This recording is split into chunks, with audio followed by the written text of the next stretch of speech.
Good morning, I'm Nivareti Manu, and this is your morning news fix for Friday, 15th of May. In this update, the leaders of the US and China are promising to play nice, with Donald Trump claiming Xi Jinping is offering to help with Iran.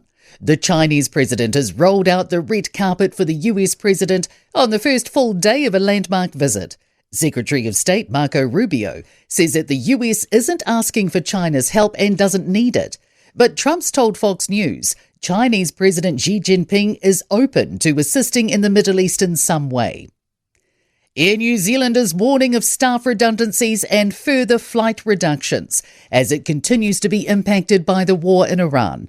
It's now forecasting a full-year pre-tax loss of between $340 and $390 million.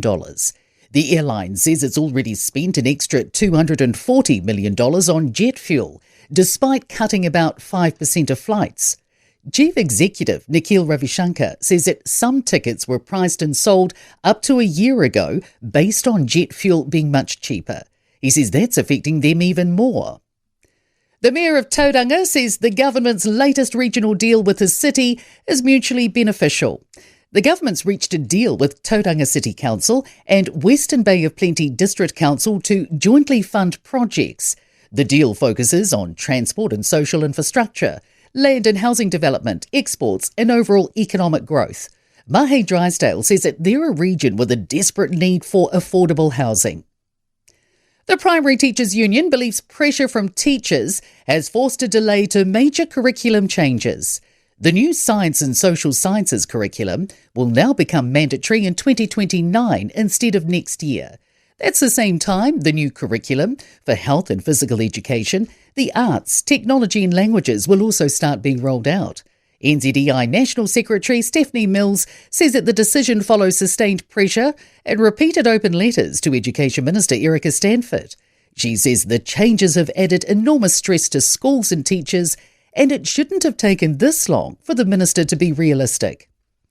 Latest NZQA data shows NCEA cheating is on the rise, with the most common form of cheating being the use of AI. About 85% of reported rule breaches are being substantiated. The Department of Conservation is warning its current network of tracks, huts, car parks and other facilities is unaffordable. Data released under the Official Information Act shows docks had to close tracks, huts and other facilities 2,300 times over the past 5 years. The majority were due to environmental events like flooding and slips, and Canterbury had the most closures. In sport, swimmer Erica Fairweather has broken her own New Zealand 200 metres freestyle record at the National Championships in Auckland. The mark also qualifies her for the Commonwealth Games. Halfback specialist Luke Metcalf has signed with the Dragons for next season on a 3-year NRL League deal, at least in theory, having previously committed to the Warriors until 2028.